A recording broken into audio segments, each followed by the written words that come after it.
Y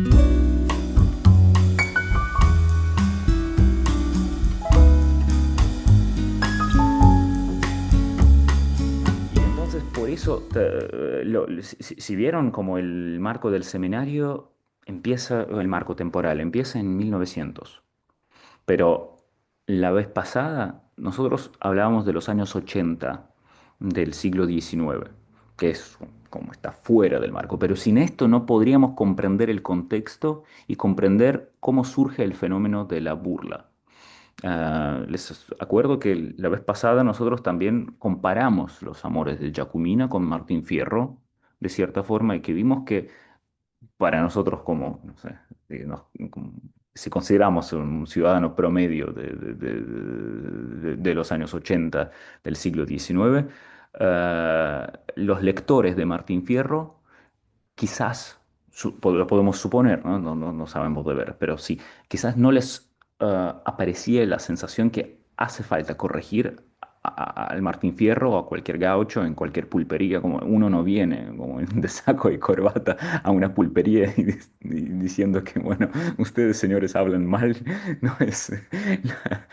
eh, no les corrigen las formas de gramática, algunas palabras, ¿no?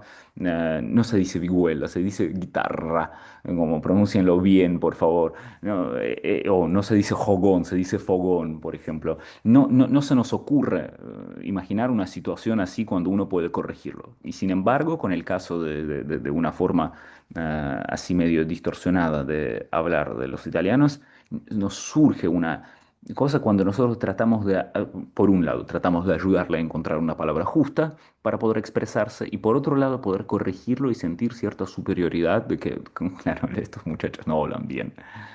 Esta sensación, como en ambos casos, nosotros vemos ejemplos gráficos del mal hablar desde el punto de vista de estándar. Pero en unos casos nos sentimos como en derecho de corregirlos, en otros no. Esto es esencial en este sentido. Y la forma gráfica del acento extraño, como lo pone al sujeto en el estado de cierta vulnerabilidad cuando lo corrigen y cuando su forma de hablar se transmite de manera distorsionada. Es una posición vulnerable. Ah, ok, pero ya quisiera escucharlos a ustedes. Quizás leyeron algo, pudieron hojear Los Amores de Jacumina o algunas cosas de que compartí. Les dije que en este sentido, para comprender el contexto de la inmigración, era muy importante el sexto capítulo del libro de Fernando Devoto. Todo el libro es muy bueno, es una de las mejores cosas por ahora, como no sé, yo la considero la mejor obra que existe sobre la historia de la inmigración en la Argentina. Y ahí pudimos ver que el proceso de civilizar al extranjero surge no solamente de parte del gobierno, que sí había autoridades que querían civilizarlos, que querían convertirlos en buenos ciudadanos y corregir incluso su forma de hablar, pero los em, seguidores de esta idea más arduos eran los hijos, la segunda generación de estos inmigrantes que ellos mismos se encargaron de corregir a sus padres, de reírse de ellos, y esto lo vemos ya en los primeros años del siglo XX. Pero quizás, no sé, tienen algunas impresiones de lo que leyeron, de lo que pensaron, de lo que, algunas conclusiones o reflexiones que sacaron de la clase pasada y de esta semana cuando pudieron leer algo, no sé, pensar en lo que dijimos. Quizás no están de acuerdo totalmente con todo lo que digo. Puede ser. Ujú. ¿Alguien quiere decir algo? Por favor. No quiero monopolizar este espacio. Cuando yo dije que es un laboratorio, entonces los Yo invito a creo que la participar. burla o el reírse un poco de la tonada o del... no siempre es tan despectiva. Eh, de hecho, a veces es hasta cariñoso y da gracia por ahí el contenido que se pone o la entonación que se pone a eso, ¿no? En el caso de los italianos, o sea, yo recuerdo cuando yo era chica, hace 1000 años, que siempre se veía así, por ejemplo, el arte o la literatura o el cine que venía de afuera. Los españoles, el cine era como siempre era un melodrama, algo dramático. Lo italiano siempre era muy gracioso. Y en realidad, el italiano cuando se enoja es muy gracioso. Y acá se hacía mucho la parodia de ese italiano enojado y qué sé yo, este, pero se hacía con cariño también, no es que no. Lo mismo al judío, y después, eso más o menos lo que yo conocí acá, y que es muy distinto del trato que se le ha dado después al inmigrante latinoamericano, que sí ha sido despectivo, agresivo, que también vino pobre igual que los otros, pero ahí sí hubo como una cosa, sobre todo el porteño, ¿no? El porteño se siente siempre superior a todos los demás, inclusive al resto del país. Hay una visión muy centrista. Es un país federal, entre ¿Y cómo lo comillas. distingue? ¿Cómo distingue al el porteño a los del interior, a la gente de diferentes provincias? ¿Cuál Por es la tonada y forma? unas palabras, por tonada y por algunas palabras. Entonces Sí, se siente superior también a través de estos recursos de manera de hablar, ¿no es cierto? sí, pero inclusive con respecto a la gente del conurbano, eh, ni siquiera tiene que irse al interior del país. Es por el Ujú, hecho también de que son de la ciudad. También ahí hay una diferencia. Una cosa es ser población rural y otra cosa es ser población ciudadana, donde se tiene acceso, se use o no, pero hay acceso a un montón de otras cosas, o porque se está en el centro de la ciudad del país, como si esto fuera una cosa importantísima. ujú. Eh, Em, Me Más o gustó, menos. no sé si te interrumpo o no. O sea, No, no, no. no. Y respecto a lo de Devoto, yo lo leí, lo había leído hace muchísimos años, no me acordaba mucho, pero el capítulo se dedica más también, me parece, aunque muestra estas cuestiones, también a lo que, cómo lo veían distintos pensadores o escritores de la época, ¿no? Por eso menciona a Paul Prusak, a un montón de otros más. Este, pero bueno, yo por ahí tengo más presente a Florencio Sánchez y a Discépolo, que utilizaban mucho al inmigrante como personaje en teatro, ¿no? Y Ujú, causaba gracia, pero una gracia con afecto, ¿no? Es que mostraba también el drama que vivían, ¿no? Cómo ujú. pensaban y el drama que vivían, porque eran sectores en general muy pobres. Sí. Sí, muy interesante. Lo que me parece que es muy importante de lo que dijiste es que, ¿de qué época estamos hablando cuando decís que al inmigrante italiano se miraba con cierto cariño y todo, como para ubicarlo? Porque si no fuera historiador yo, si no instauraría una línea de tiempo, porque es muy importante. Ahora voy a explicar por qué. Siglo XX, obviamente. Cuando ¿Qué o sea, década? no las primeras generaciones que vinieron, sino más después de la guerra. Ujú, ujú. Perfecto. Esto es justamente lo que quiero demostrar, que nosotros vamos a ver que cierto trato de algunos grupos de extranjeros depende también de la época y que es una categoría dinámica. En los años 80, cuando vino como muchas oleadas de inmigrantes, más que nada de Italia, esto se consideraba como cierta amenaza a la identidad argentina preinmigratoria, como antes de la inmigración masiva. Y en este contexto, esta amenaza podría verse como porque todavía no había lazos de conexión, todavía como este elemento se veía como el otro, como algo ajeno al cuerpo de la sociedad que los recibía. Y en cierta, como cuando hablamos del momento cuando surge la obra de Los Amores de Giacomina, vemos que como la gente no está acostumbrada, hay cierta clase que todavía se siente que es nuestro país y estos son los que vinieron acá y que no tienen nada que ver con este país, que son los invitados. Y además esta posición estaba bastante compartida por los dueños del país, ¿no? La gente que estaba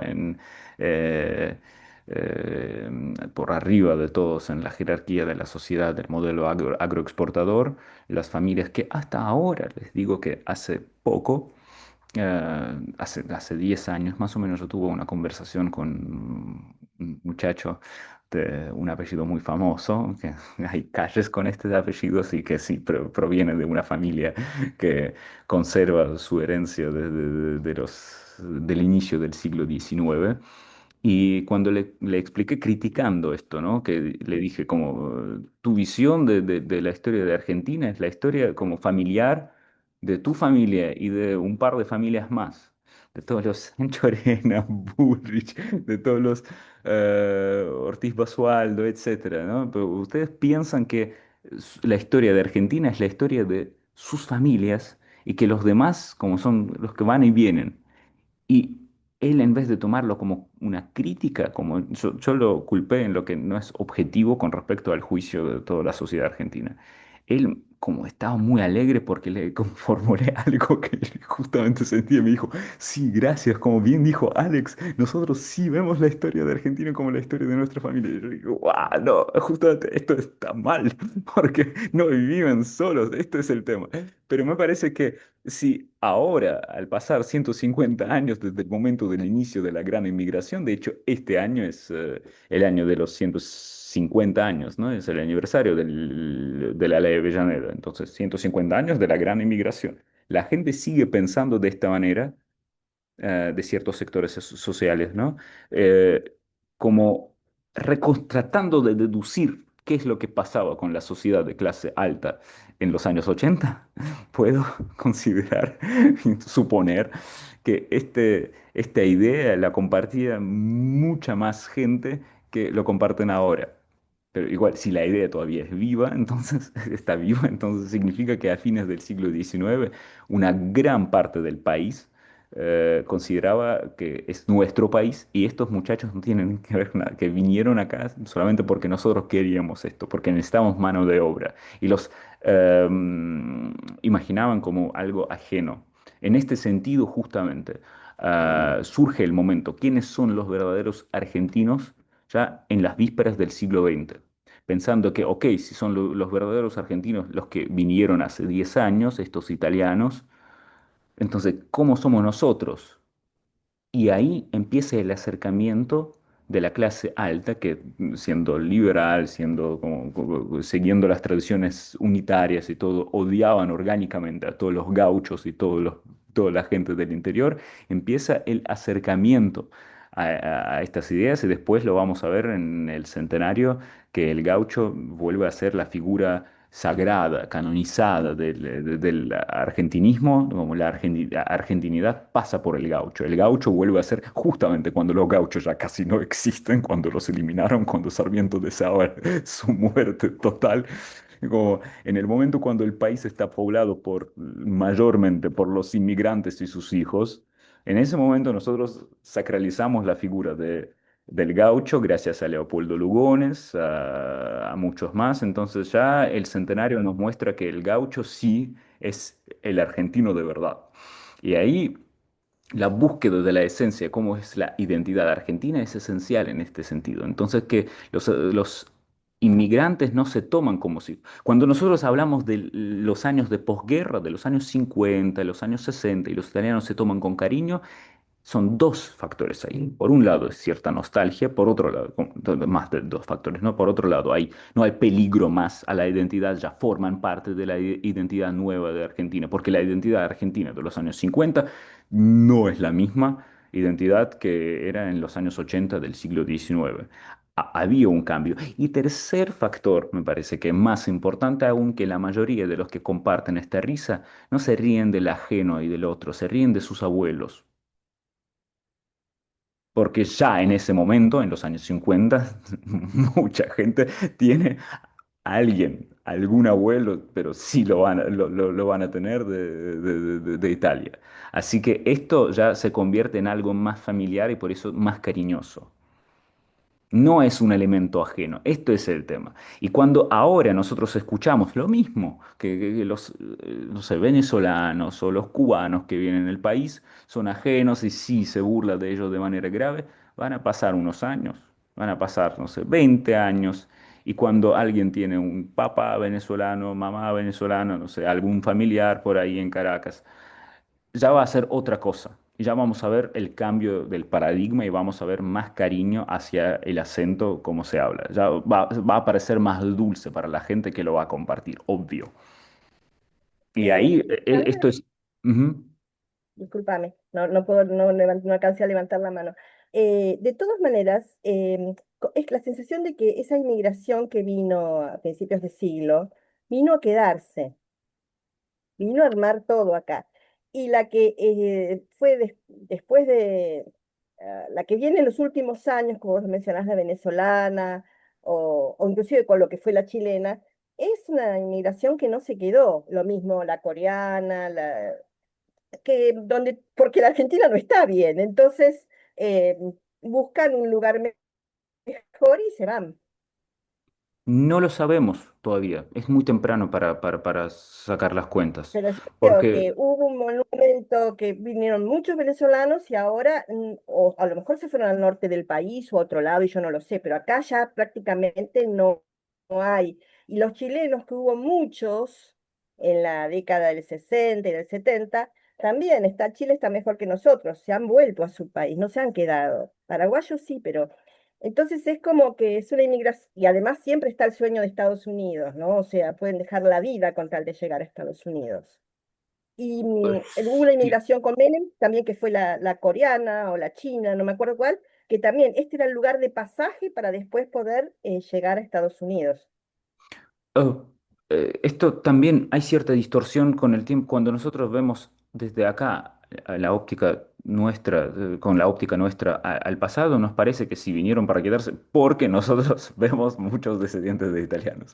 Sin embargo, si nosotros vemos la crisis muy grave, la crisis económica y además la revolución del parque, los tiroteos en cerca del futuro Teatro Colón, todo esto hizo, de hecho, si vamos a ver las estadísticas, después de 1890, mucha gente, incluso muchos italianos, fueron, ¿no? Volvieron para su país. Y como en este momento, si nosotros estuviésemos hablando de los amores de Giacomina en, no sé, 1893, diríamos, sí, era un fenómeno pasajero, ahora todos los italianos vuelven para Italia porque Argentina está mal. Y sin embargo no es así, porque no sabemos que por ahora es muy temprano decir. Por ejemplo, los que vuelven a China o a Corea, no sé, estadísticamente tenemos que ver los números, pero quizás en unos años ahí va a pasar todo mal y van a volver todos los que tienen algún atajo con Argentina. Van a traer algunos familiares. Por ejemplo, cuando hablamos de la inmigración judía, yo conozco varios casos de que algún familiar vino a Argentina a principios del siglo XX, algún solo, suelto. Pero después de la Segunda Guerra Mundial, toda la familia que se quedó viva en Europa del Este vino porque tenían un tío que vivía en Argentina. Entonces, no sabemos cómo va a pasar la época. Podemos hablar solamente de las cosas que pasaron y los fenómenos que podemos observar. El fenómeno de la risa del extranjero, de la burla del acento venezolano o cubano, por ejemplo, cuando lo imitamos de esta manera que vamos a hablar de esto en la parte del Capusotto. Todavía es un fenómeno que sí existe. Lo podemos percibir, lo podemos ver, nos podemos reír y compartir esta risa. Entonces, esto significa que efectivamente el fenómeno sí existe.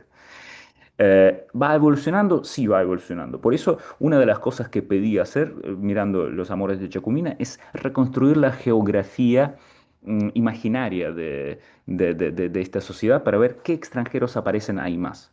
Por ejemplo, nosotros viendo y consumiendo la cultura inglesa parlante, ¿no? Muchas series estadounidenses o, no sé, algunos shows británicos, podemos ver el acento indio de los indios de la India o pakistaní en el inglés, pero no lo podemos reproducir en español, porque por lo menos para el Río de la Plata, este fenómeno es totalmente ajeno. No podemos reírnos del cubano, sí, pero del cubano cuando lo tratamos de hablar, no sé, en otro idioma, en alemán o en italiano. No podemos transmitir este fenómeno. Es extraverbal. Es algo que se comprende solamente por la gente que vive en esta sociedad. Entonces yo trato de como ver las etapas y la dinámica, cómo cambia. Sí, la burla para nosotros el punto inicial es 1886 cuando aparece la primera obra gráfica multiplicada muchas veces que pasó por varias ediciones y que se reeditaba constantemente de un diario para el otro y los libros varias ediciones de Amores de Jacumina. ¿Por qué tuvo tanta popularidad? Y que es el fenómeno inicial cuando nosotros vemos y percibimos que el acento gráficamente distorsionado de los extranjeros aparece en la prensa. El fenómeno sí apareció, pero la relación de la sociedad y de varios miembros de la sociedad con respecto a este acento se cambia. El fenómeno persiste, pero la relación se cambia. Obviamente hoy nadie va a ver el acento italiano como una posible amenaza. Sería extraño, a lo contrario. Pero, sin embargo, era así en los años 80. ¿Y qué hacer con ellos? Por lo menos se puede marcarlos. Marcar no de manera así, no hacerle tatuaje en el frente, ¿no? En la frente para poder percibirlo, sino que el acento los podía hacer ubicar en la sociedad. Sí, perdón, Cecilia, ya levantó la mano, ya vi que hace rato, pero no podía pararme de hablar, perdón. Sí, está muteada, estás muteada. A ver, ahora sí, ¿no? Sí, No, en realidad la había bajado porque tú o usted había contestado a lo que había dicho lo que yo quería decir, que justamente en esa época, bueno, ahora lo podemos decir, que los italianos o que los inmigrantes se quedaron, pero bueno, es una visión retrospectiva, ¿no? Pero porque en realidad había muchos, bueno, lo dice Devoto también, ¿eh? Había muchos que venían solamente un poco a hacerse la América, la aventura, y la idea era volverse en muchos casos. Está documentado. Em, pero bueno, era eso lo que quería decir y se me escapó lo segundo. No,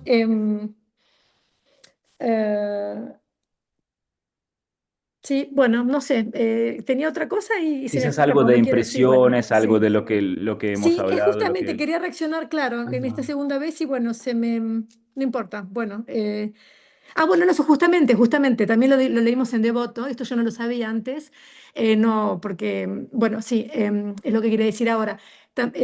Está el tema de los viajes subvencionados, ¿no? O sea, en un momento como ya vamos a decir, los argentinos de la época, las autoridades no quieren más italianos, deciden que los italianos, bueno, que no quieren recibir más, entonces subvencionan, no sé si es la palabra, pero viajes de otras nacionalidades. Entonces llegan españoles, es cuando llegan españoles, muchos franceses, ingleses, rusos, etcétera. No, pero justamente en este momento a los italianos se los quieren sacar de encima. ¿No? Sí, Estamos hablando, sí, bueno, justamente me parece que es en la época, a partir del 90, ¿no? Em, mm, había, yo diría que eran subsidiados los pasajes que el sí, gobierno nacional subsidiados, subsidiaba sí. a Sí, las sí, sí. compañías de barcos a vapor, las compañías de transporte, les daba ciertos subsidios que Así es, podían bajar el precio del pasaje en tercera clase. Y esta plata se daba a las compañías después se repartía entre los agentes de inmigración que iban a claro. diferentes partes de Europa, los lugares más remotos, para poder convencer a todas las familias enteras que se muden a Argentina. Les prometían un montón de cosas, les prometían que les van a regalar vacas para cada persona, todo. Lo más importante para ellos era convencer a las personas que acepten este viaje y después ya no, no tenían nada de responsabilidad. Había muchos casos muy interesantes que también, sí. Y ahí Claro, los pasajes subsidiados, como dice usted, que es lo contrario de la inmigración espontánea, ¿no? sí, y sí, esta idea de Farrell América es muy, muy común, claramente, que sí, mucha gente quería volver. Y el fenómeno de los trabajadores golondrinas que iban, una temporada trabajaban en Argentina, otra temporada en Europa, era muy común. Había un hecho muy... Y siempre viajaban, y de hecho viajaban en masas, y nosotros podemos ver el balance de la gente, los extranjeros que vienen al país y los que se van. Y siempre, y si hablamos de los años 90 del siglo XIX, los números están por ahí y la cantidad de la gente que se va del país a veces supera la cantidad de los inmigrantes que vienen. Había muchos años. Todo este proceso puede subsistir hasta que todo más o menos funciona bien. El punto final en este proceso de un viaje, de esta itinerancia de personas, empieza en agosto de 1914, cuando empieza la Primera Guerra Mundial. Todos los viajes y toda esta vida se corta. No significa que no haya más viajes, pero ya hay menos personas que viajan ida y vuelta constantemente para buscar la manera eh, de ganar más, ¿no? De esta forma. Y de hecho, para nosotros también es un periodo clave. La Primera Guerra Mundial, de cierta forma, encierra todas las comunidades de los países beligerantes que viven en el país y que no pueden volver. Y esto nos da también otra cosa que vamos a ver luego, no en esta clase, creo que en la siguiente. Vamos a ver cómo se reevalúa la figura del extranjero, cómo la idea de que algunos que se quedan, porque en ese momento, en los años de la Primera Guerra Mundial, se cambian muchas fronteras, caen muchos, como cuatro países, por lo menos cuatro imperios desaparecen, aparecen muchos países nuevos donde empiezan las limpiezas étnicas, donde no hay momento para diversión y donde el acento extranjero vuelve a figurar como algo que te puede amenazar la vida. Y esto efectivamente lo podemos ver en muchas cosas de literatura y este proceso de homogeneización forzosa y que pensando que algo de la etnia es algo innato en el ser humano, va a llevar a mucha sangre en Europa en ese momento. Por eso nosotros paulatinamente entramos en el tema de hoy, porque preparé un poquito de la presentación, que voy a compartir para poder hablar. ¿Qué quería decir? Que nosotros con el acento italiano vimos que hay eh, cierta burla, hay cierta... am, no, no digo como amenaza, amenaza, pero sí, había cierto descontento y la parte de bajar su intensidad, como de silenciar un poquito su voz, distorsionarla, pero todavía no existía el tema de la amenaza a la vida y algo que puede perjudicar la salud y como el bienestar, la vida, la existencia como tal. Hoy quisiera empezar a hablar sobre otra cosa donde el acento figura no solamente como mm, un factor curioso que puede, no sé, generar una risa o algo más, sino de algo mucho más trágico e interesante, una página que se borra de la memoria argentina, pero sin embargo estaba presente. Cuando los extranjeros amenazan no solo, la clase alta, el poder considera que los inmigrantes amenazan no la idea de construcción de una Argentina mejor, y no la identidad de Argentina, sino cuando vuelve a ser una amenaza contra todo el orden social y contra, como cuando vienen las personas subversivas y se asocian con la extranjería.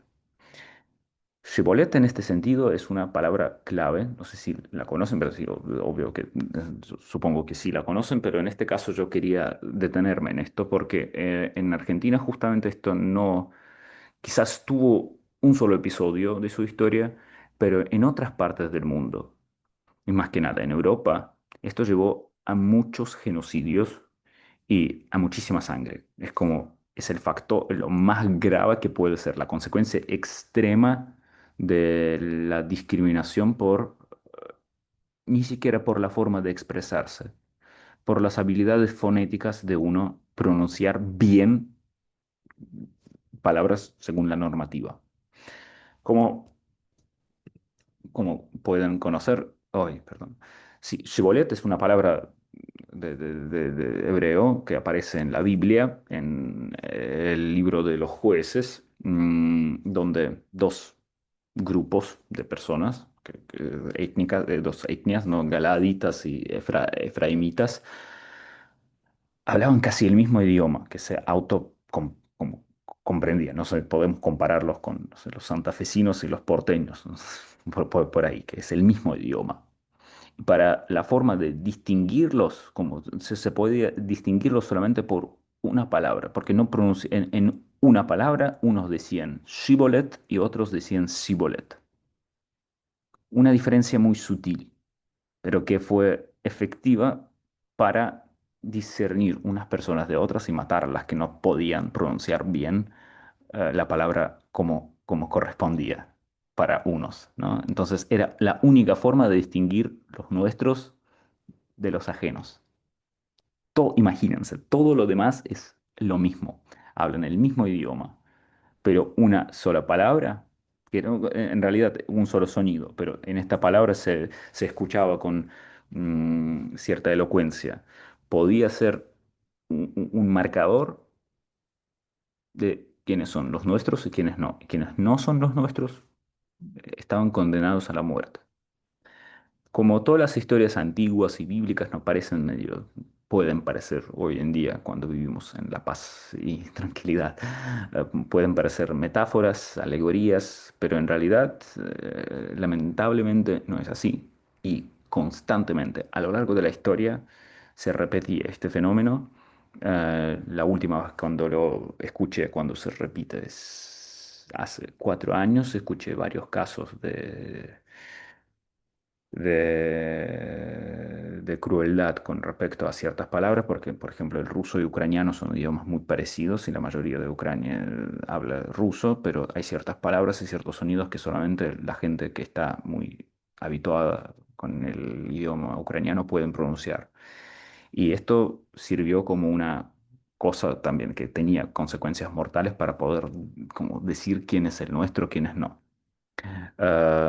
En las guerras de Yugoslavia, en varias guerras más antes, también en la época de los pogroms en Rusia, más que nada en el sur de Rusia, en la actual Ucrania, parte de Bielorrusia y Polonia, la gente muy antisemita, los nacionalistas extremistas de su época, del inicio del siglo XX y durante la guerra civil en Rusia, trataban de descubrir quiénes son los judíos por no poder pronunciar correctamente una palabra que era cucuruza, que los judíos no podían pronunciarla correctamente. En todo lo demás podían verse igual, pero en esta parte fallaban y esto también en la época de anarquía, como no anarquismo como tal, no hablamos de más, no, sino en anarquía, con falta de poder y cuando había muchas bandas, algunas bandas extremistas sí utilizaban esto para decir quién es condenado a muerte y quién es no.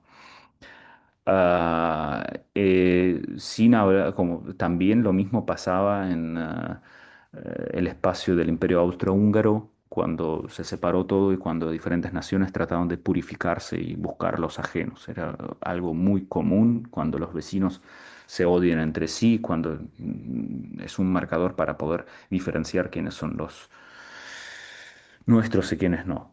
Incluso cuando la diferencia es muy sutil. Esto es el tema. ¿Qué quiero decir con esto? Que en el contexto, quizás Argentina sí tuvo la suerte que en la mayoría de su historia, en la gran parte, como la mayor parte de su historia, no tenía estos problemas. Pero estos problemas podían surgir y no eran imaginarios. Para el momento cuando en Europa justamente no es que brotan, sino se desarrollan pleno los procesos de purificación del idioma, de la etnia, de estos pensamientos, quiénes son de nuestro bando, quiénes no, los eslavos contra los alemanes, contra los pueblos germánicos, lo que en la República, en la futura República Checoslovaca era muy común. La segunda mitad del siglo XIX era la época del despertar de la conciencia checa, de la conciencia eslava en los territorios que durante siglos eran en el dominio de Habsburgos. Y ahí justamente este tema se escuchaba muy bien, quienes podían pronunciar bien las palabras checas y las palabras alemanas y cómo discernirlos. Ahí, como insisto, no se trata ah, no se trata de la facultad, de la posibilidad de la persona poder expresarse en cierto idioma y conocerlo. Se trata de las diferencias sutiles en pronunciación que te pueden vender y como no habrá vuelta para atrás. Solamente una palabra mal pronunciada puede marcar el destino. Por eso digo que en el contexto, lo tenemos que ver en el contexto. Shibboleth para mí es algo esencial en este sentido. Entonces acá hice una tabla que ahora la palabra Shibboleth pasó de ser solamente una palabra bíblica que se diferencia, significaba espiga, o corriente de agua, algo insignificante, que no tenía nada que ver con las diferencias. Entonces, la diferencia estaba en la forma de pronunciarla. Y ahora ya en la cultura significa algo mucho más amplio, ¿no? Que no se refiere únicamente a la pronunciación, pero sí, también en nuestro caso es importante. Puede ser una fórmula política, un giro lingüístico, código cultural, algo diferente. Si vieron, por ejemplo, la película de Tarantino, Inglourious Basterds, Los Bastardos sin Gloria, ahí se descubre el ajeno por la forma de decir, como de demostrar el número 3. Sí, es verdad, Marcelo, sí, es así, así o así. Y esto es justamente un gesto Shibboleth. Todo lo demás va normal, pero en algo como se te descubre. Podés aprender muy bien todo, pero en esto te van a descubrir, porque son las cosas menos pensadas. Eh, Esto es extraño y es muy importante. Cuando hablamos de la sociedad en tensión, cuando empieza la caza por los ajenos, que por ejemplo se forma cierta opinión pública, que hay un grupo de alguien, un grupo ajeno y que amenaza el orden social, el bienestar, no sé, la seguridad del país, estas palabras empiezan, como estos gestos, estas pequeñas diferencias empiezan a tener su peso que podría ser muy grave. Y entonces, ¿qué quería decir? Que obvio que vimos que en los años 80, los años 90 del siglo XIX, Argentina se acostumbra a vivir con la presencia extranjera, empiezan a acostumbrar de tener ciertos grupos de inmigrantes de varios países y lo que les propuse ver en Los Amores de Jacumina, que extranjeros figuran ahí. Figura un alemán, un portugués, la misma Jacumina que es italiana, y más o menos podemos deducir que en los años 80, en los años 90, los alemanes, los portugueses, sí los franceses, que no aparecen ahí, pero sabemos esto también por la figura de Paul Grusac y por muchos más, no solamente especialistas invitados, sino también muchos inmigrantes, por el hecho de Gardel, por ejemplo, podemos ver que los franceses también están habituados. Pero en el mismo libro de Devoto nosotros vemos que también empezaron a aparecer las comunidades exóticas y estas comunidades, las inmigraciones exóticas. La inmigración exótica, una de las inmigraciones exóticas y no tan deseables eran los turcos, es decir, los inmigrantes del Imperio Otomano que venían en masa, pero no se quedaban mayormente en la ciudad de Buenos Aires, pero más que nada iban al norte, a las provincias del interior y se dedicaban al comercio minoritario, ¿no? Para el poder ejecutivo y las autoridades argentinas no era una inmigración deseable porque querían atraer más trabajadores de campo, no sé, la gente que trabaja en algo, que se dedica a algún trabajo de cultivación, no sé, de granos, de algo vinculado con la industria no existía como tal, existía, pero no era tan importante para el momento, pero que no sé, la gente que trabajaría en los frigoríficos, que podría aportar algo para el desarrollo del país en la clave progresista. Y en este caso, los vendedores ambulantes o los comerciantes así de tipo que venían del Imperio Otomano no fueron considerados como algo muy necesario. Había cierto desprecio, lo vamos a ver, pero no era tan grave porque se repartieron por el país y no hicieron no sé, un peso tan importante para poder generar la sensación de amenaza. Otra cosa pasa con los inmigrantes del Imperio Ruso, otra categoría medio exótica.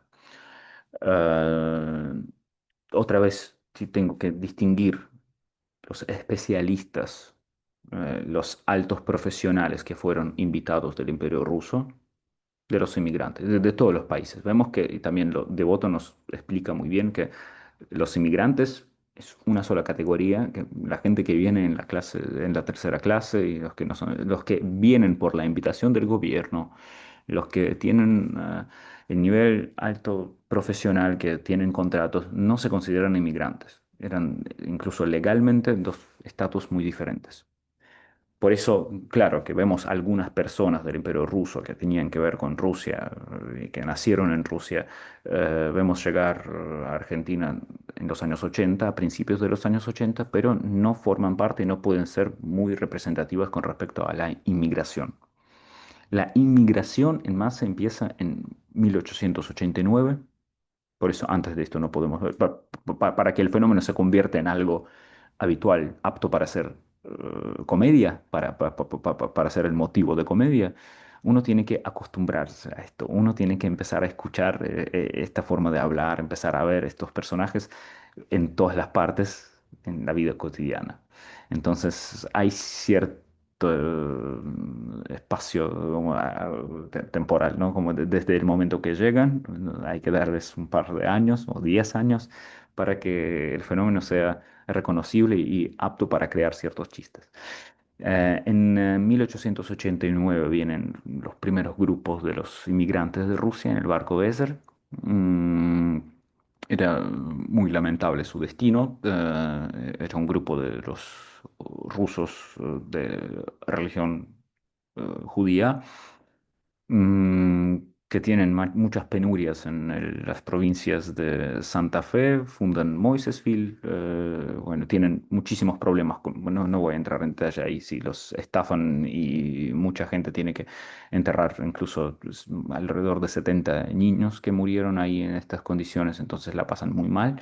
Después de esto hay una delegación de Francia, como escriben la carta, una carta a Barón Mauricio Hirsch, que vivía en Francia en ese momento, y Mauricio Hirsch manda un par de doctores, personas letradas, para que revisen las condiciones de vida de estas personas que llegaron, y después, a base de esto, se funda la Jewish Colonization Association, JCA, en español no se traduce, no sé por alguna razón, quizás por la tradición, siempre figura como JCA, ah, que promueve la idea de, como el barón Hirsch compra los terrenos grandes en la provincia de Santa Fe, en la provincia de Buenos Aires, en Carlos Cáceres, más que nada, donde se fundan las colonias agrícolas y la idea es llevar los judíos del Imperio Ruso y que se asientan, en que se vuelven agricultores ahí. En Entre Ríos se forman Colonia Clara, cerca de Villaguay,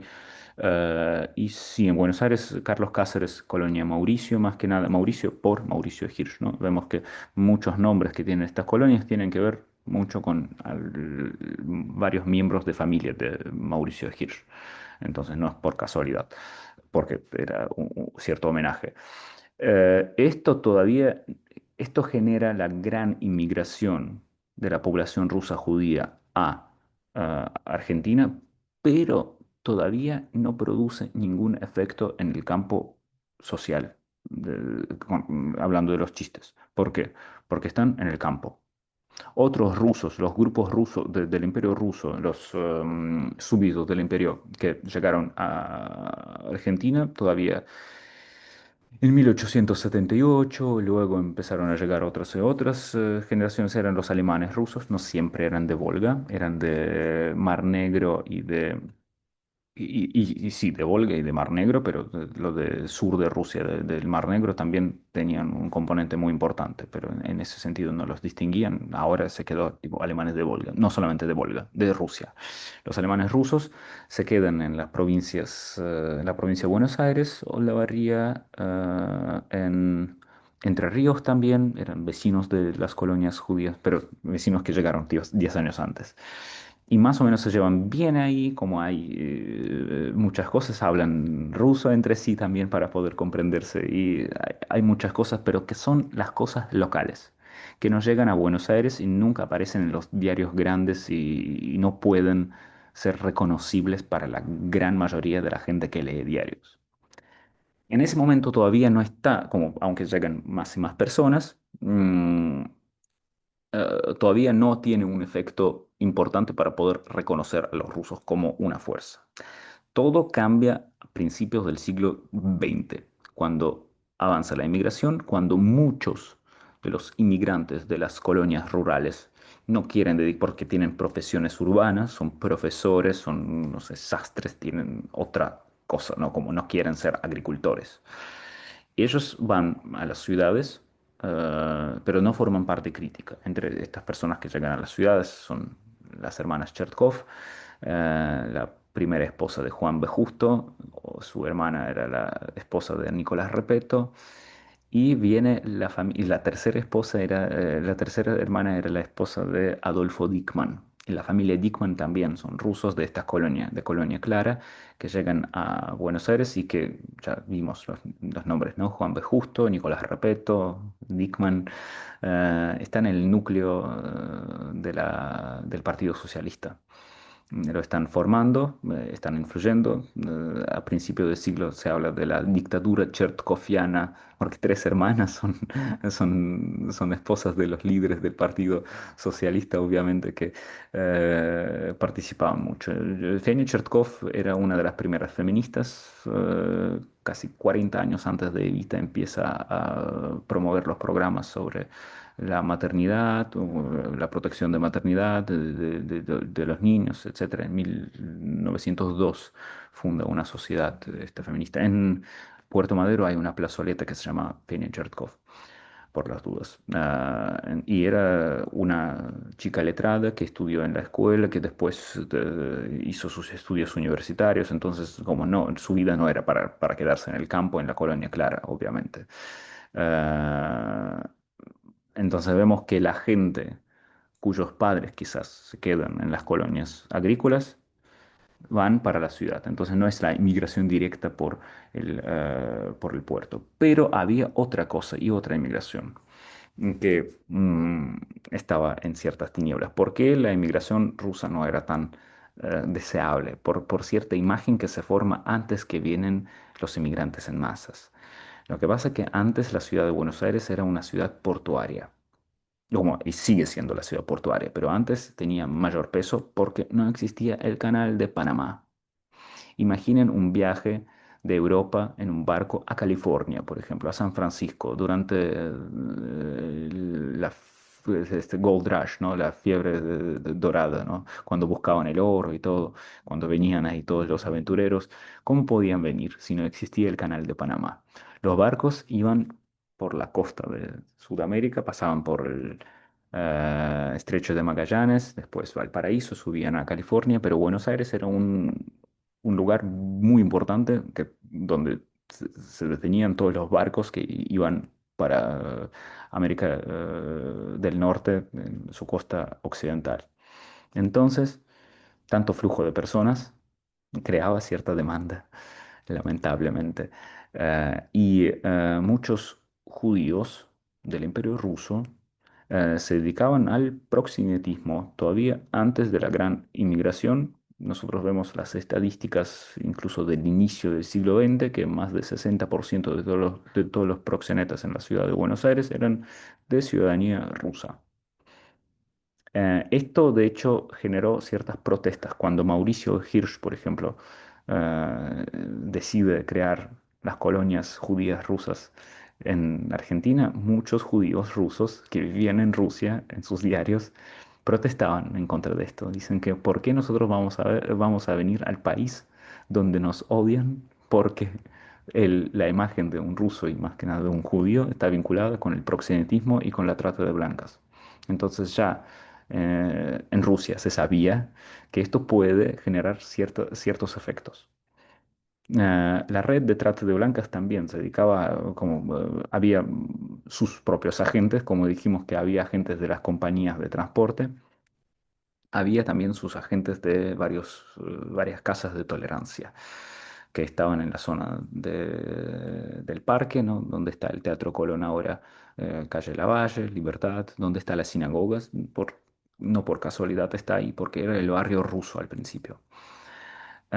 Porque en ese momento no era tan lindo, cuando hablamos de los años 90 recién pasó la revolución del parque, ahí estaba la estación que fue quemada, estación de trenes, cerca de las estaciones de trenes siempre hay un ámbito bastante especial, emergente. Entonces en ese momento, y si imaginamos la estación quemada, no, que no funciona, entonces claro que podemos sentir el aire de este barrio. La sinagoga, otras cosas, el palacio de tribunales todavía no está construido, entonces era una zona bastante extraña y no tan deseable para visitar. Ah, ahí existían muchos burdeles y muchos agentes de estos necesitaban buscar chicas en Europa del Este. Entonces iban a Rusia, seducían las chicas por varias razones, los importaban al país como sus esposas porque se casaban ahí, o como si hicieran menores de edad, como las hijas adoptivas. Adoptaban y hasta la edad cuando se convertían en personas mayores, no podían tener ninguna voz. Solamente sus padres adoptivos podían decidir su destino y sus padres adoptivos eran proxenetas. Fue un fenómeno muy importante y muy doloroso, muy difícil de explicar quizás ahora, pero el fenómeno era muy grande. Según el censo de las prostitutas que se hizo por el juez de Buenos Aires entre 1900 y 1915, había más prostitutas rusas que argentinas, francesas y etcétera. Entonces era el mayor puesto de todos. Esto teniendo en cuenta que muchas chicas tenían que fingir otra nacionalidad. Algunas se nacionalizaron, otras no, pero porque las rusas, esto también nos habla un libro um, de Guy McDeutsch, una mujer que investiga la historia de las mujeres judías, una estadounidense, muy buen libro, de hecho, eh, Cruzar Fronteras, Guardar Identidad, no me acuerdo exactamente cómo es el nombre, pero Cruzar Fronteras está seguramente ahí. Después le voy a pasar la información acerca de esto, pero ahí se trata de que las rusas cobraban menos que todos, entonces se nota que el mercado fue muy saturado con ellos. Entonces, para subir el precio por hora o por noche, como cobraban, no me acuerdo exactamente ahí de estos libros, pero para subir su precio tenían que fingir que son francesas porque ahí cobraban más. Esto también, si sabían un par de palabras en francés, algunas frases, y algunas estudiaban francés en la escuela, entonces esto les aumentaba mucho el precio por sus servicios. Y esto también nos da la idea de cuán importante era el acento en ese momento para la percepción de esto. Y era vital a veces para esto. Pero, ¿qué quiero decir? Que ya cuando todavía no vino la inmigración muy grande entre de los rusos, ya había cierta opinión acerca de lo raro y lo peligroso peligroso para la moral podría ser esta inmigración. Entonces ya existía una visión bien formada y no hacían falta muchos rusos para poder crear esta opinión. Todos los rusos que venían después estaban destinados de convivir con este estereotipo, pero todo queda peor aún. Entonces, porque las noticias de los asesinatos políticos en Rusia, las militancias y después la primera revolución rusa que empieza en 1905, deja la imagen de un ruso que era peligroso encima con el arma. que era un anarquista, un nihilista, y la palabra nihilista también estaba bien presente en el vocabulario porteño desde los años 80 todavía. Los nihilistas se consideraban todo, bueno, esta palabra surge, digamos, revive en el lenguaje el léxico político gracias a Turgenev y su obra Padres e Hijos, em, donde el personaje central, el protagonista Bazarov, era el nihilista que no reconocía la autoridad y los valores de su padre, de la generación de su padre, y era muy antirreligioso en ciertos aspectos, muy científico, tipo muy racionalista, extremo, ¿no? Entonces, pero el término nihilista como, no sé, se proyecta a toda la gente que era como, y después se transforma en algo que no reconoce la autoridad de ninguna forma. Entonces, que vienen para hacer un quilombo. Y estas dos cosas dejaron una sombra muy grande a todos los que venían, incluso con buenos mm, intentos al país. Y esta idea de que aumenta otra cosa de cómo buscar las chicas, esto encontré recién, hace poco relativamente, que entre los inmigrantes que venían a las colonias agrícolas judías en Entre Ríos o en Buenos Aires, en el puerto, cuando llegaban al puerto, había ciertas mujeres o hombres proxenetas que estaban seduciendo a las chicas y pintando muy mal la vida en las colonias agrícolas y que las convencían no seguir el viaje hasta Entre Ríos o hasta la provincia de Buenos Aires y quedarse ahí y trabajar en los burdeles. Algunos lograban convencer, algunas lograban convencer. Entonces fue un fenómeno muy grande, como que no podemos omitirlo en ningún pasaje sobre los rusos a principios del siglo XX. Otra cosa y otra imagen de los rusos que se creaba era la imagen de un usurero. La gente que prestaba plata, que se enriquecía con el mal del otro, entonces todo esto creaba ya la imagen de alguien muy peligroso. Si a los turcos, en el sentido más amplio, el gobierno les podía incriminar únicamente que, no sé, no son tan útiles como nosotros pensábamos que podrían ser los inmigrantes. Con los rusos ya tenían ciertas cosas, que todo lo ruso es algo vinculado con la caída de la moral, de la falta de reconocimiento de autoridades y algo vinculado con las manipulaciones con plata. Esto la hace la emigración muy peligrosa. No importa quién viene. Mm, entonces, ¿qué queremos decir? Que lo que lo podemos ver en la pantalla, hacia fines del siglo XIX, inmigrante ya, como al principio, como se presentaba como alguien que puede civilizar este país de indios y gauchos, ¿no? Y puede dar algo eh, un impulso civilizatorio para mejorar la raza, el país y todo como se pensaba en ese momento. Ya el inmigrante en sí empezó a ser visto como un posible factor de desorden. Y esto no tenía nación de origen, como no tenía mucho que ver con la nación de origen. Había muchos italianos que se dedicaban a la militancia, había muchos españoles también, pero había una nación entera que fue marcada de esta manera, muy grave. Y claro, que para que esto pueda convertirse en un fenómeno habitual, esto tiene que tener un peso importante en la ciudad, en la urbe. Y el crecimiento urbano en sí, la concentración obrera, las huelgas, el anarquismo, el socialismo. Sin embargo, tenemos que marcar que como los fundadores del anarquismo de la época, de las dos ramas diferentes, eran rusos también de origen, ¿no? Era Kropotkin y Bakunin. Entonces sus nombres también ya figuraban antes de la presencia anarquista rusa. Esto también dejaba esto. Entonces, como cuando nosotros esperamos que alguien está por venir, lo esperamos con dos posibles sensaciones, o con esperanza o con el miedo. Y en este sentido, este miedo y preocupación ya fue formado en la sociedad argentina antes de la gran llegada de las oleadas de inmigrantes rusos. Ah, para protegerse de estas inmigraciones, de los inmigrantes que eran sospechosos y extraños, se emite la ley de residencia. En 1902 es también un hito muy importante porque antes vimos que había la ley Avellaneda de 1876 que todos los inmigrantes, por favor, bienvenidos. Ahora, por favor, no bienvenidos, pórtense bien, si no los vamos a expulsar y los vamos a volver a sus países, no sé, como echar del país por lo menos seguro.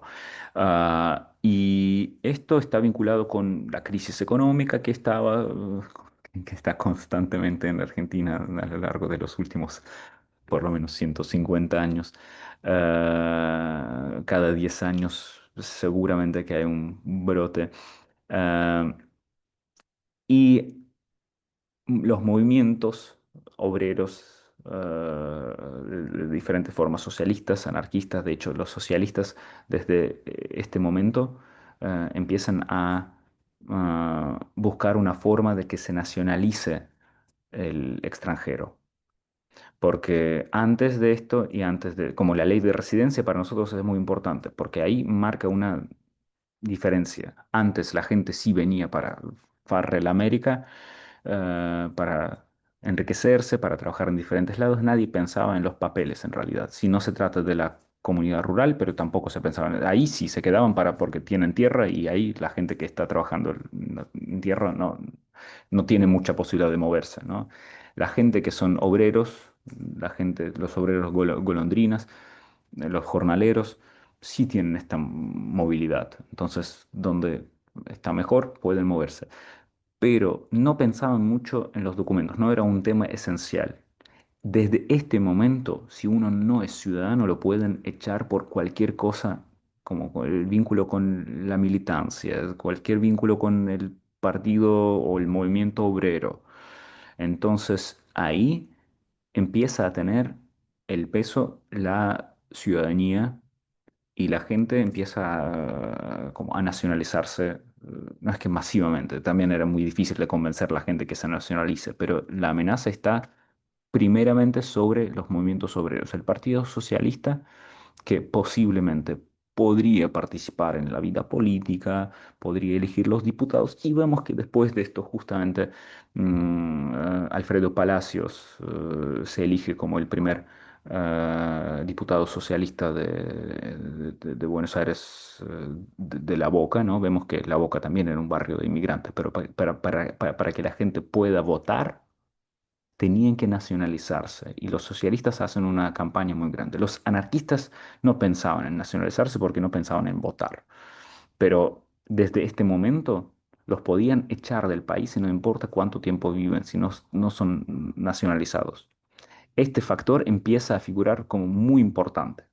Y esto también nos deja cierta huella en el acento, porque el acento también sigue siendo un factor peligroso, más que nada desde este momento. Porque la nacionalización masiva hace que técnicamente ya la gente es indistinguible. Si es un ruso que es nacionalizado, que tiene todos los documentos argentinos, ¿cómo se puede discriminarlo? Si sigue siendo si sigue siendo usurero, no sé, proxeneta, o un obrero, o un militante de algún grupo anarquista, ya es igual y tiene los mismos derechos y legalmente es igual a todos los argentinos. Pero la ley de residencia hace como que compensaba, fue diseñada para protegerse de todos los que llegan y son extraños y pueden amenazar moral y orden social. Y luego se convierte en algo que como hace invisibles legalmente a muchos inmigrantes, incluso de origen de la identidad peligrosa para la moral y el orden. Esto va a figurar luego como 17 años después, durante la Semana Trágica, este factor va a ser esencial. El factor del acento y la pronunciación va a ser como la palabra shibboleth en el Medio Oriente antiguo. Mm, Sí, acá podemos ver solamente para echar un vistazo acerca de qué era la ley de residencia. Autorizaba al Poder Ejecutivo a a expulsar extranjeros sin necesidad de un proceso judicial ordinatorio. Entonces, como el poder quería, podía echar del país a quien quiera. Porque los extranjeros condenados o perseguidos por los delitos comunes en el exterior.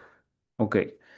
Expulsar a todo extranjero cuya conducta comprometa la seguridad nacional o perturbe el orden público. De hecho, por el primer punto, nos queda cierto rudimento en el sistema judicial argentino hasta ahora, que son antecedentes penales del país de origen. Ok, esto más o menos comprensible y tiene cosas objetivas que podemos decir. Pero lo segundo puede ser manipulado de cualquier manera, porque es muy subjetivo que comprometa la seguridad nacional o perturbe el orden público. Acá no se trata de delitos, se trata de conducta, cuya conducta. Esto es extraño. Como que pueden impedir la entrada al país de extranjeros considerados peligrosos, también un factor subjetivo, pero no dejar entrar es una cosa y como los Estados Unidos lo hacen de manera mucho más aleatoria, digamos, en ese momento. Dar solo 3 días para abandonar el territorio, detener al expulsado hasta el momento del embarque. Lo que vamos a ver con varios rusos también en el año 1913, por ejemplo. Hay varios casos interesantes. Ahí los rusos eran compañeros de los italianos, pero ya a esa altura considerar todos los italianos delincuentes era muy difícil. Pero como compañeros, algunos que son sueltos, cómplices de algún ruso, eso ya agravaba la situación. ¿Qué quería decir con esto? Esto, perturbar el orden público es algo muy subjetivo, muy sutil y como no tiene criterios que pueden ser aplicados. Si la militancia, la huelga, participación en la prensa obrera o pertenencia a ciertos círculos políticos ya daba razones suficientes para una expulsión. Pero la ciudadanía salvaba a la gente de esta situación. Entonces podían expulsar los extranjeros. Esto nos provoca una cosa de nacionalización masiva que antes no figuraba como una cosa para, sí o sí para hacer. Desde este momento es una cuestión de seguridad. Y por eso vemos la figura que si antes podíamos discriminar por los pasaportes, y de hecho esta ley nos da como los fundamentos para pensar que sí, por el pasaporte se puede discriminar y decir, ok, vos no sos deseable, por favor, ahí está el puerto. Y acá está por venir el barco. Con respecto a todo el periodo que viene después de ese momento, ya no se puede distinguir tan fácil. Entonces hay muchos ciudadanos argentinos que obviamente para la gente, los defensores del orden público y su posible perturbación, ya no son distinguibles legalmente y el acento vuelve a figurar como esa parte para distinguirlos. La peligrosidad de ciertos rusos, más que nada, es muy notoria. Y más aún, después de esto hablamos de 1902, con la Primera Revolución Rusa, en 1905, empieza, voy a spoilear, pero la Primera Revolución Rusa perdió. Entonces había muchos refugiados que tenían que escapar de ahí siendo ya veteranos y participantes de la revolución activa y que ya tenían la experiencia de luchar contra el orden. Muchos de ellos, no la mayoría, pero muchos, vienen a Argentina. Uno de los episodios más notorios gracias a la cultura masiva, cultura popular que tenemos, es el episodio con acorazado Potemkin. Gracias a Einstein nosotros conocemos este barco y conocemos que su tripulación en su momento se levantó en contra del régimen y que después este barco fue, como el barco escapó a Rumania y como se salvaron de Rusia, como no volvieron más. muchos de ellos. 32 tripulantes eligieron como su destino Argentina. Entonces, más o menos en 1906, 1900 entre 1906 y 1908, empiezan a llegar los participantes de la primera revolución rusa. Antes de esto, en 1903, en Kishinev pasa uno de los pogroms más crueles e importantes. Kishinev es hoy en día la capital de la República Moldova. En ese momento era la región de Besarabia. Y eso provoca miedo y mucha gente se va del país siendo judíos, teniendo miedo que estas cosas se van a repetir. Entonces, ya desde 1903, 1904, vienen muchos, al principio judíos, después de 1905, revolucionarios de hecho.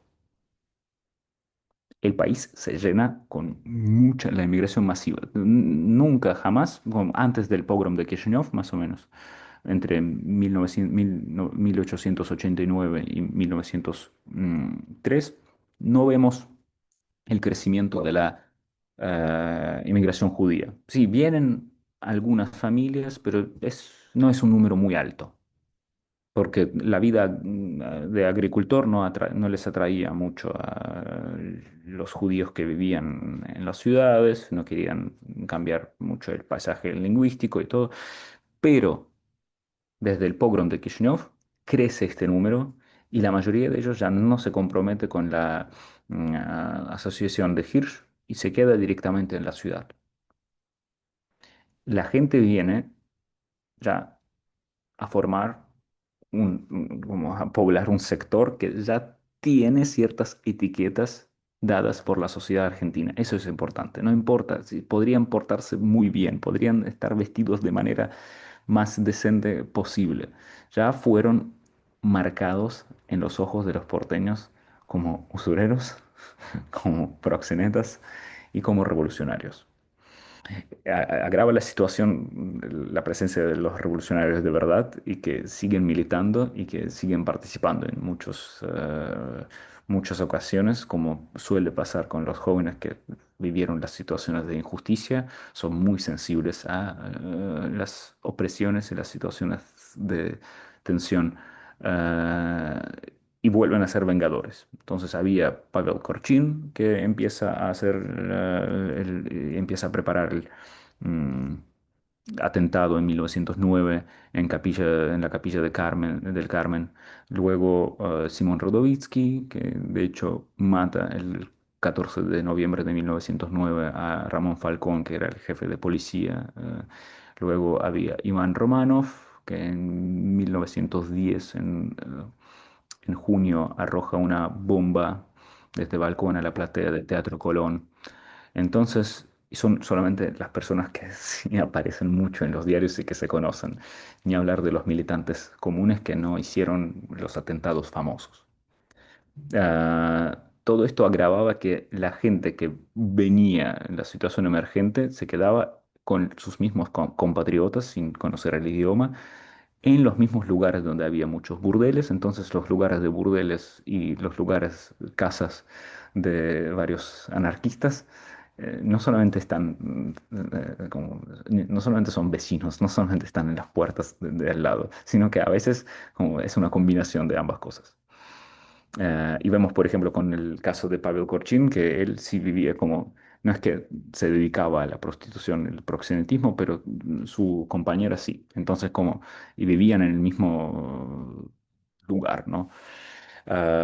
Todo esto se mezclaba. Todo esto genera la idea de cuán peligrosos son estos muchachos y qué nos pueden hacer. Esto se expresaba, por un lado, los socialistas trataban de apoyar, y por ejemplo, Fenia Chertkov, dentro del Partido Socialista, forma una agrupación avant-garde donde trataba de ayudar a todos los refugiados de la primera revolución rusa. Entonces, dentro del Partido Socialista se forma una rama rusa, ruso parlante encima, que se dedica, que forma parte del Partido Socialista Argentino, pero a la vez pasan cosas extrañas, ¿no? Como que había ciertas asociaciones civiles y, por ejemplo, en las vísperas del centenario, en 1910, se organiza, existía un lugar muy famoso que también tenía que ver con la militancia, se llama la Biblioteca Rusa, en el barrio ruso también, ahí, en la calle Libertad, y la multitud entra a este local, arroja todos los libros y los lleva a la Plaza del Congreso y los quema ahí. Estas hogueras van a ser bastante comunes. Entonces los pogroms siguen, la gente huye de Rusia, pero acá los miran con sospechas y esto te puede provocar. En 1910 queman libros, en 1919 ya van a tirotear personas. Ah, ¿Por qué digo eso? Que por el tema de cierta protección, por el tema de que no los expulsen, para que tengan un lugar más seguro, mucha gente empieza a nacionalizarse. Entonces son indistinguibles de otros, pero el acento sigue siendo diferente. En comparación con los italianos, el caso de Cocoliccio, ya dije que el Cocoliccio, como el Antonio Cocoliccio, no tenía que aprender el idioma, él solamente lo imitaba, lo hacía jugando. Acá hay una necesidad de aprender un idioma bastante fuerte, porque no se entiende si se habla, como no pueden imitar cuanto quieran, pero no se van a comprender. Así que tienen que hacer ese esfuerzo, pero va a tener sus defectos. Tenemos un poco de tiempo, quería mostrarles algo. No sé si tienen algunas preguntas al respecto por ahora, pero me parece que Shibboleth justamente era una metáfora y una palabra que nos podría explicar mucho ahí. Am, Hay algunas preguntas. Ya les voy a mostrar algo. Ujú,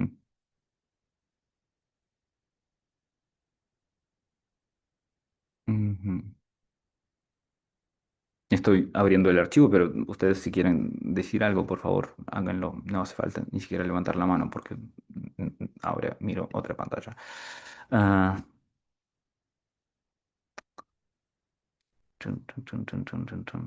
¿Dónde está? 1903. Está, secretos. Ajá. Acá, por ejemplo.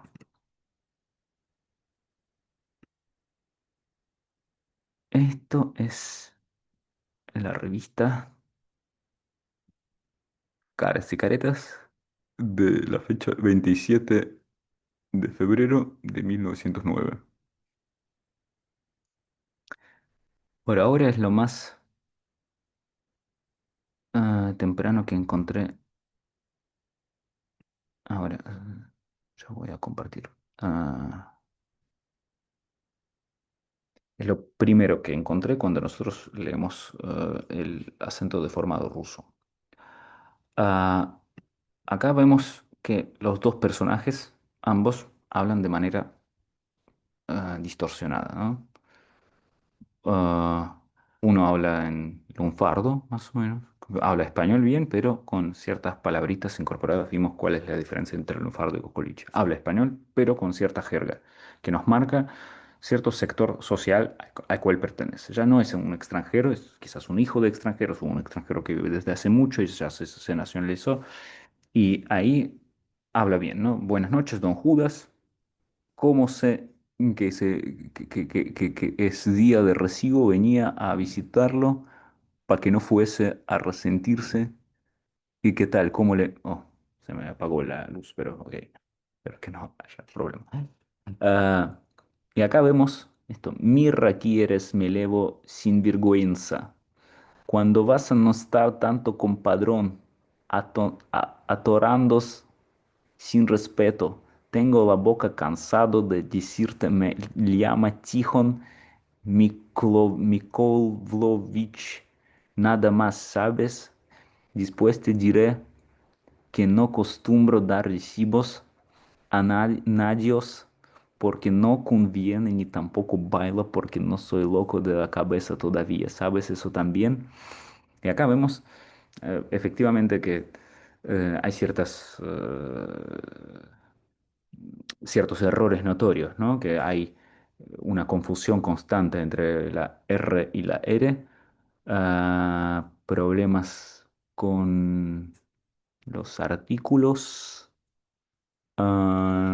Se reduce mucho a cuando no está acentuada, como ser una O que no está acentuada, que no está en la posición fuerte, se convierte en una A. Y hay ciertas eh, otras distorsiones, ¿no? Pero acá vemos muy interesante que Tijon Mikolvovich es muy interesante, que el- el porteño ya lo llama Don Judas desde el principio, en la primera línea. Pero Don Judas lo hace despectivamente, obviamente que se llama de otra manera y tiene un nombre muy ruso además. Tijon. Ah, sí, Ricardo, veo tu mensaje, sí, hasta la próxima, gracias. Ah, Buena, pieza eres para un conventillo. Vamos a ver qué traes hoy. Y acá resulta que vemos acá una caricatura que nos muestra un ruso sentado acá en el sillón y un porteño que vino acá. Supuestamente, según el texto, nosotros vemos que mm, en este relato, este muchacho, que es un guacho bien bravo, que roba relojes en la calle y nos cuenta de qué señor le robó un reloj y lo trata de vender a este tipo ruso que está ahí y que después en cierto momento llama a su esposa para poder ver si es oro de verdad o no. Y resulta que no le compra nada al muchacho porque el muchacho como robó mal los relojes y los relojes son digamos, de bronce, como no tienen nada que ver con oro. Ninguno de los relojes está ahí, pero ahí varias veces figura Rusia, como no nos cuesta reconocer que se trata de un ruso, ¿no? Obvio, ¿no? Aunque al principio no aparece la palabra ruso, Don Judas ya, ¿ok? Puede ser quien quiera. Tijon Nichols ya nos indica que puede ser ruso, obviamente. Y después, para como asegurarnos, el personaje porteño nos dice, vamos a ver cuánto me da por las carteras. Vea que son flamantes y del cuero más fino de sus paisanos, Rusia garantido. También nos demuestra que los rusos venden y que tienen varios negocios de cuero, que hasta ahora puede perdurar esta tradición, pero nosotros ya vemos de qué se trata esta, esta impresión y sale en caras y caretas esto. Ah, ya termina esto. Juan Pintos es acá hay una escena cuando Tijon habla con su esposa. Relojes ordinarios, vale poco, cadenas de bronce y un alfiler con piedras falsas. Y podés dar 9 pesos por todo. Y después las blasfemías, el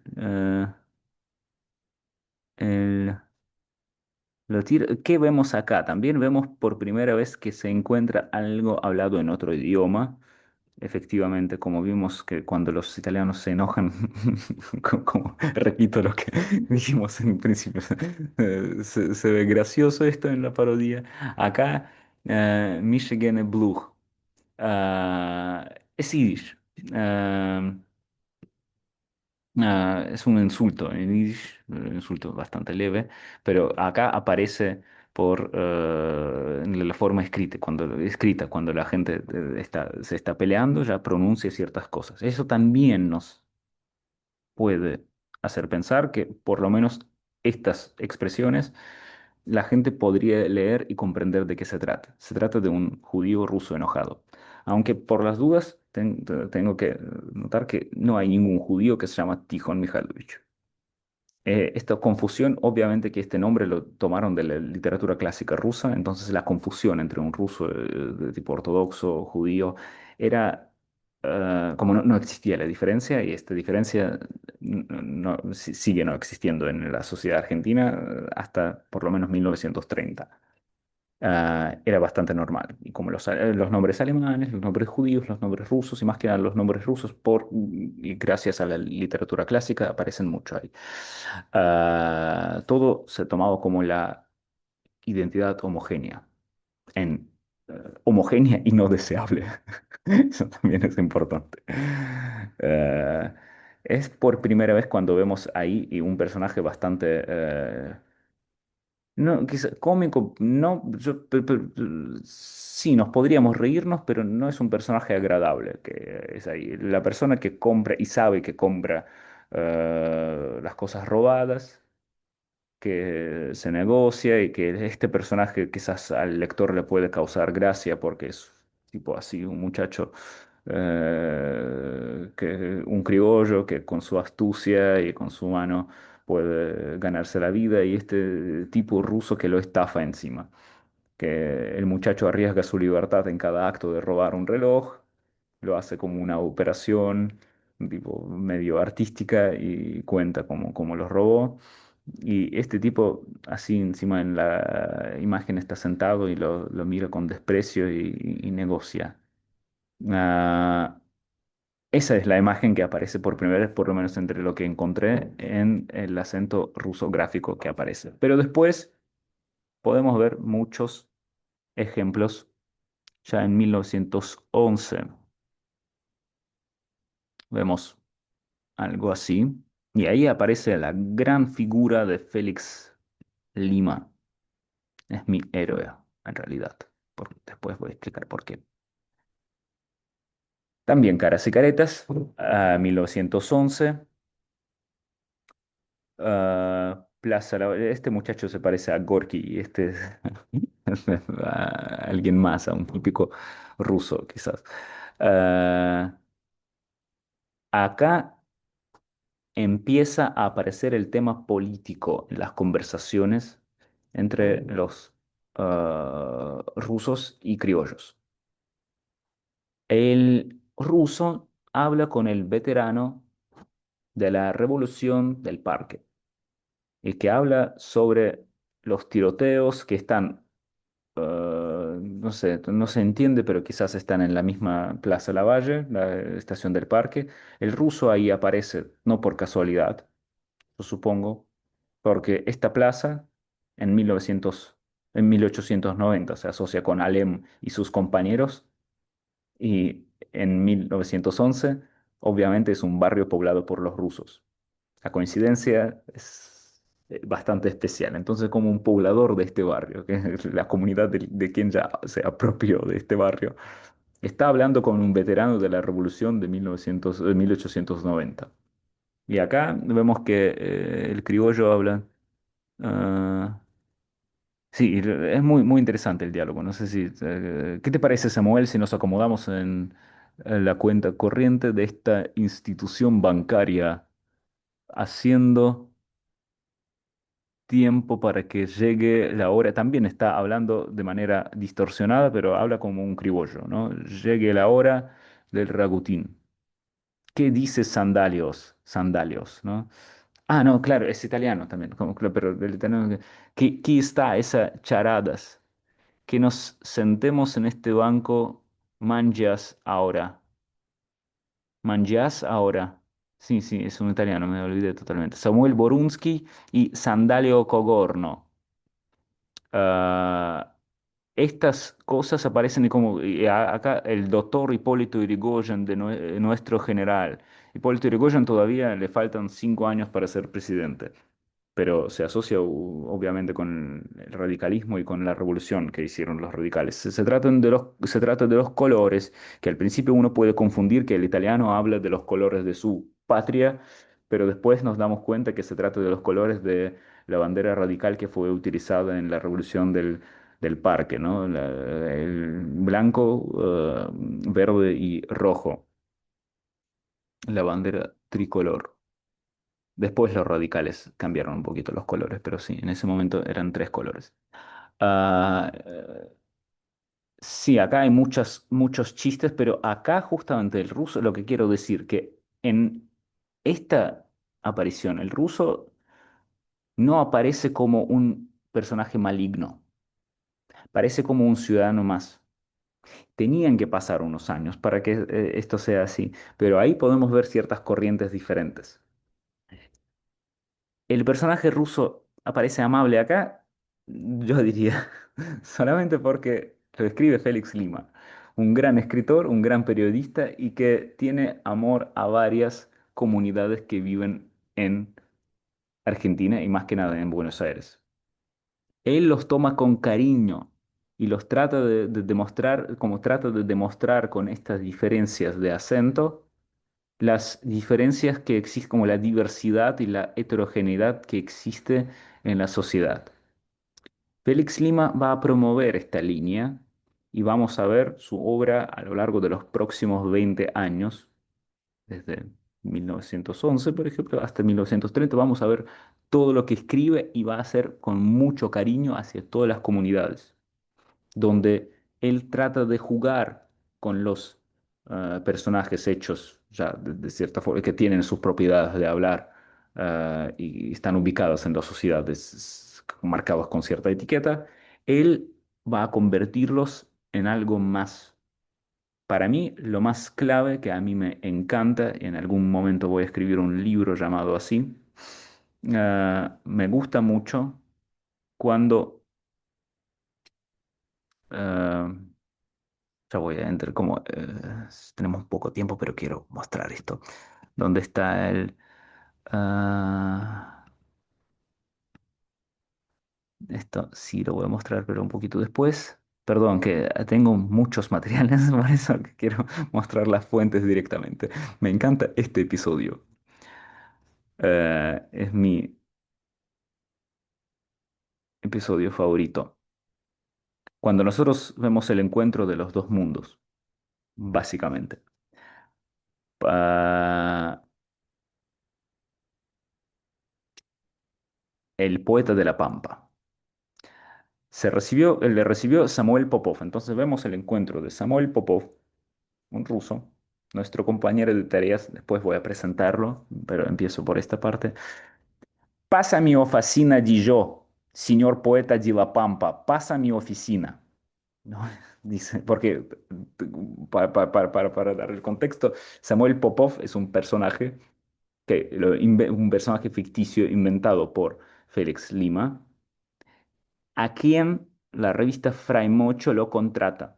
Entonces vuelve a ser un corresponsal que hace las crónicas urbanas en la ciudad de Buenos Aires y en alrededores. También después va a viajar por las provincias diferentes, es como muy bueno. Entonces acá nosotros vemos en uno de los primeros episodios de sus reportajes, vemos cuando se encuentra con un payador, un poeta de la Pampa. Pásame o fascina, di yo. Y esa forma de hablar después va a volverse clásica. Es tipo muy clásica. Esto no lo sabía hasta hace un año. Como empecé a rastrear, conocía y me encontraba con el apellido Popov en varias crónicas, pero después me dediqué al trabajo de investigar número por número todos los números de Fray Mocho. Encontré cómo surge, encontré todo el trama y su desarrollo y es genial en todos los aspectos. Pero ya hay algo para contar más. Pero, ¿qué quiero decir? Que pasa mi fascina de yo, ¿no? Puertas que se abren. Me alegro mucho, señor poeta de La Pampa. La Pampa tiene la ombú, dice el ruso, ¿no? Dígame, monsieur. Yo no estar monsieur, señor poeta de La Pampa. Yo estar ciudadano argentino con carta de ciudadanías. Per más que istrile diputado Gómez y senador Crotos. Esta parte, digo, yo estar ciudadano argentino, acá está, si no lo ven, yo estar ciudadano argentino con carta de ciudadanías, firmas Quistrile diputado Gómez y senador Crotos. Vemos que todavía esto pasa, el personaje Popov aparece en 1903, ya es un poquito, unos meses después de la ley Sáenz Peña y unos años antes de que se elija, que se aplique esa ley de veras en las elecciones del presidente de la nación.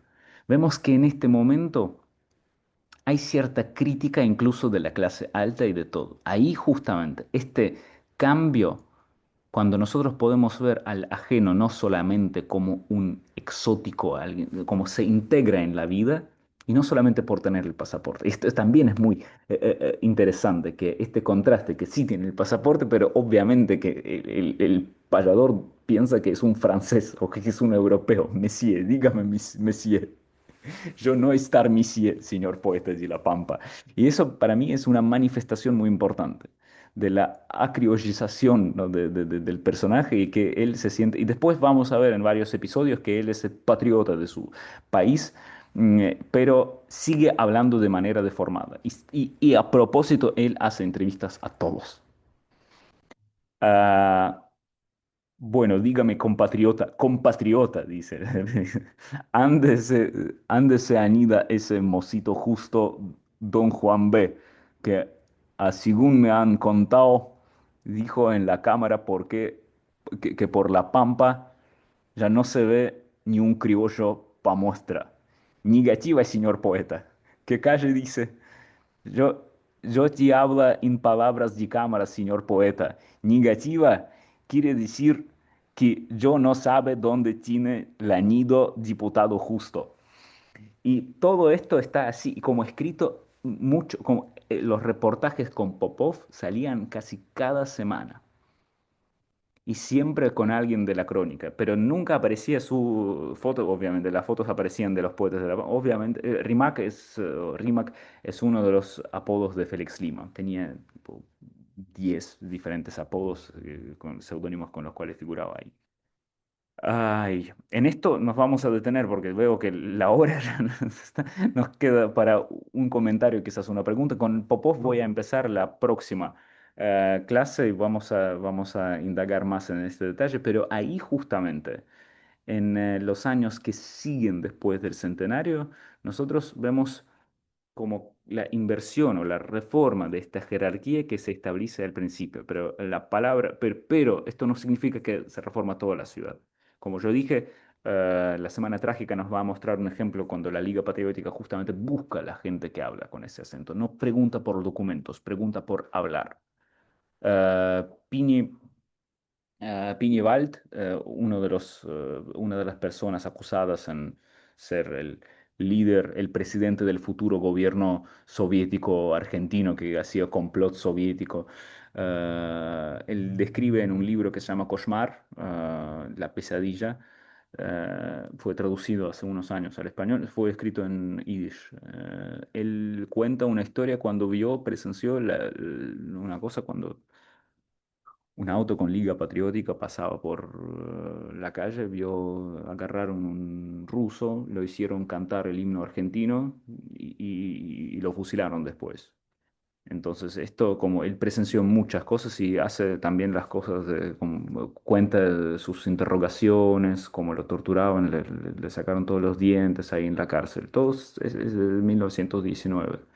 El hecho de encontrar a alguien y no pedirle documento, pedirle cantar el himno argentino y después fusilarlo por ser maldito extranjero y ruso de mierda, esto es también una de las cosas que es justamente Shibboleth, porque por los papeles seguramente tenía los mismos derechos que los muchachos de Liga Patriótica. Algo parecido se va a repetir, no se va a detener en 1919. Las cosas parecidas nosotros leemos en Osvaldo Baer, Patagonia Rebelde, en 1923. Vemos muchos episodios de violencia solamente por ser maldito ruso o alguien así. ¿Cómo se reconocía esto? Obviamente por cierta estereotipización del acento. La gente en la lucha, pues, en una batalla callejera, no pregunta los papeles, no pregunta la partida de nacimiento.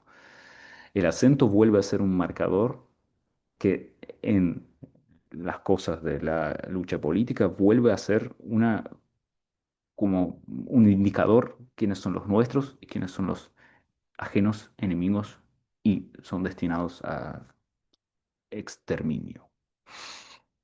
Bien, hoy quería hablar sobre esta página bien trágica de los acentos, pero después vamos a pasar a la forma de cómo esto se digiere en la sociedad. Ya veo que estamos por terminar, la hora está por terminar. Diego, estamos bien, ¿no? Porque tenemos que ceder el espacio. Entonces, Muy buena la clase, Alexander. Muchas gracias. bueno, Muy buena, muchas muy buena. gracias. Gracias a ustedes y cualquier cosa, tenemos nuestro espacio en WhatsApp. Por favor, súmense. A Marcelo le tengo que enviar todos los enlaces. Diego, por favor, mándame el mail con toda la Sí, información. sí. Marcelo González, ¿verdad? Exacto, Diego. Exacto. Bárbaro. Perfecto. ¿Querés que te vuelva a que quieren que escriba a mi mail acá? No. No, no, ya lo tengo, fue el que No, enviaste el más jueves fácil sería pasado, por... ¿no? Sí. Sí, yo armo directamente desde el Gmail. ¿Podemos tener ¿Viste? algunos de lo que mostró el profesor, los textos de Popov, así los podemos leer? Sí, sí, sí, voy a compartirlo. Sí, sí. Bueno, Ya muchas voy a gracias. publicarlo en la carpeta ahí. Sí. Estuvo fantástico, muchas gracias. Gracias, gracias.